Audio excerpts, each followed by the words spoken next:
میں نے پوچھا تھا کہ یہ چیٹ جی پی ٹی کا ایک نیو ماڈل آیا ہے اسلامک اے آئی، اس سے اگر ہم کوئی مسئلہ پوچھتے ہیں تو فقہ حنفیہ کے مطابق جواب دیتا ہے، اسے تسلیم کرنا جائز ہے یا نہیں ہے؟ دیکھیں، دو چیزیں ہوتی ہیں، ایک اس طرح کی کوئی ٹولز وغیرہ سے آپ معلومات حاصل کرتے ہیں، اور ایک ہے کہ اپنا مسئلہ پیش کرتے ہیں کہ مجھے مشکل ہے، میرا یہ مسئلے کا حل بتاؤ۔ تو یہ جو دوسری صورت ہے کہ وہ مسئلے کا حل بتائے، کبھی بھی صحیح نہیں بتا سکتا، کیونکہ اس میں بڑی پیچیدگی ہوتی ہیں، اور وہ مفتی نہیں ہے کہ وہ آپ کو سب آپ کی پیچیدگی کو فقہ حنفی کی تمام گہرائیوں میں اتر کر اور وہ سمجھا سکے، کیونکہ بعض مسائل کے اندر کچھ اور جواب ہوتا ہے، بعض میں کچھ اور ہوتا ہے۔ اس کو میں کنٹینیو رکھوں گا، لیکن ایک مختصر سے بریک کے بعد۔ تو میں اس کا جواب آپ کو دے رہا تھا کہ ایک ہوتا ہے معلومات کا حصول، اور ایک ہوتا ہے اپنے مسئلے کا حل معلوم کرنا۔ معلومات کا حصول کا مطلب تو یہ آپ کہیں کہ بھئی عدت کے بارے میں فقہ حنفی میں کیا احکام ہیں، تو وہ سارے احکام آپ کے سامنے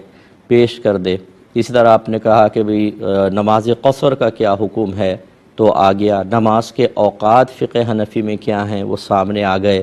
تو اس کی تو گنجائش نکل سکتی ہے، لیکن جب تک ایک اچھے مفتی صاحب اس کو اچھی طرح چیک نہ کر لیں، تب تک اس پر اعتماد کرنا بعض صورتوں میں خطرناک بھی ہو سکتا ہے۔ جیسے میں نے خود اس کو جب چیک کیا تو عدت کے مسائل میں مجھے تھوڑی سی گڑبڑ محسوس ہوئی۔ اور ایک ہوتا ہے اپنے مسئلے کا حل معلوم کرنا، یہ تو بالکل نہ کریں، کیونکہ یہ صرف ایک اچھے مستند مفتی صاحب ہی اس کا جواب دے سکتے ہیں،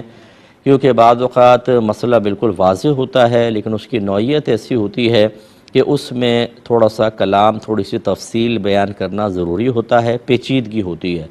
آپ نے ایک مسئلہ پوچھا، وہ قدیم زمانے کے اعتبار سے کچھ اور تھا، جدید دور کے تقاضے کے اعتبار سے مسئلہ بدل جاتا ہے، وہ سابقہ فقہ حنفی کی کتب کے مطابق جواب دے گا، جبکہ یہاں وہ جواب نہیں چلے گا۔ اب جدید دور کے تقاضے کے مطابق اسباب ستہ کہلاتے ہیں، 6 ایسے اسباب کی جن کی وجہ سے حکم بدلتا ہے، ان کی روشنی میں جواب دینا ہوگا۔ پھر ہر شخص کی نوعیت مختلف ہوتی ہے، جیسے میں نے آپ کو بتایا تھا کہ نبی کریم صلی اللہ علیہ وسلم کے پاس ایک شخص آئے اور انہوں نے حالت روزہ میں اپنے زوجہ کے تھوڑا سا قریب ہونے کے بارے میں کویسچن کیا، تو سرکار نے اجازت مرحمت فرمائی۔ دوسرے نے یہی کویسچن کیا تو اس کو منع فرما دیا۔ راوی کہتے ہیں جو پہلے تھے وہ ذرا اوور ایج تھے، اور جو دوسرے نے کویسچن کیا تھا وہ بالکل جوان تھے، تو ان کو اجازت دے دی اور ان کو منع کیا، اور یہ بڑا حکمت کے مطابق ہے۔ اب یہ اسلامک اے آئی تو یہ جواب اس طریقے سے نہیں دے سکتا۔ تو معلومات کا حصول ایک الگ چیز ہے، اور باقاعدہ اپنے مسئلے کا حل لینا اور فتویٰ طلب کرنا، استفتاء کہتے ہیں اس کو، فتویٰ مانگنا اور اس کا فتویٰ دینا، یہ ایک الگ چیز ہے۔ فتویٰ تو کبھی بھی نہ لیں، معلومات اگر آپ کرنا چاہیں تو کر لیں، اور کوشش کریں کہ کوئی اچھی کتاب اگر ہے، کوئی مفتی صاحب قریب ہیں تو 2-4 دفعہ چیک کروائیں کہ یہ میں نے مسئلہ معلوم کیا کہ یہ معلومات قابل اعتماد ہیں، پھر تو اعتماد ہو سکتا ہے۔ ورنہ جب اسی طریقے سے ان ٹولز کے پاس ٹولز کے ہی دین حوالے کر دیا جائے گا، ایک تو علماء سے تعلق آپ کا ختم ہو جائے گا، معطل ہو جائے گا، دوسرے اس معلومات پر آپ ٹوٹل 100% بلیو کرنا شروع کریں گے۔ اب اگر وہ غلط ہے تو آپ گمراہ بھی ہو سکتے ہیں، اس لیے اچھی طریقے سے سوچ سمجھ کر ایسی جدید ٹیکنالوجی سے دین کے معاملے میں خاص طور پر استفادہ کریں، سوچ سمجھ کر کریں۔ ایک بھائی نے کویسچن کیا کہ اگر کوئی امپلائی ہے اپنے مالک کو، افسر کو سلام کرتا ہے، اور وہ افسر جو ہے وہ سلام کا جواب اکثر نہیں دیتا، بلکہ بس ڈائریکٹ اپنے کام کی بات کی طرف آ جاتا ہے، تو کیا ہم اس کو سلام کریں یا نہ کریں؟ اور اگر اس نیت سے سلام نہ کریں کہ یہ جواب نہیں دے گا، سلام کا جواب دینا واجب ہے تو گناہ گار ہوتا ہے، تو اس کو گناہ سے بچا لیا جائے، تو کیا حکم شرع ہوگا؟ دیکھیں، سلام کرنا سنت ہے، اور جب کوئی آواز سے سلام کرے کہ ہمارے کانوں تک اس کی آواز پہنچ جائے تو جواب دینا واجب ہوتا ہے۔ گویا کہ آپ سلام کر رہے ہیں تو اس کو جواب دینا واجب ہے، اگر وہ مسلمان ہے، اور نہیں دے رہا تو یقیناً گناہ گار ہو رہا ہے۔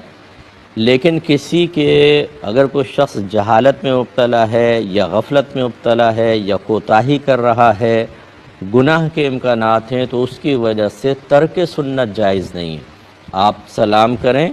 ہو سکتا ہے اس کو کبھی احساس ہو جائے کہ ایسا مجھے جواب دینا چاہیے، خاموش نہیں رہنا چاہیے یا اگنور نہیں کرنا چاہیے، لیکن اگر آپ بھی سنت چھوڑ دیں گے، وہ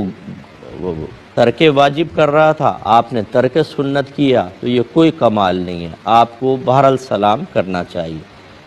اور اگر ممکن ہو کسی ان نون نمبر سے، کسی دوست وغیرہ سے اگر اس کا نمبر معلوم ہے، تو یہ مسئلہ اس کو میسج کر دیں، واٹس ایپ کر دیں کہ سلام کا جواب دینا واجب ہے، اور کوئی جزوی وغیرہ ڈال دیں کوئی فقہی کتاب سے،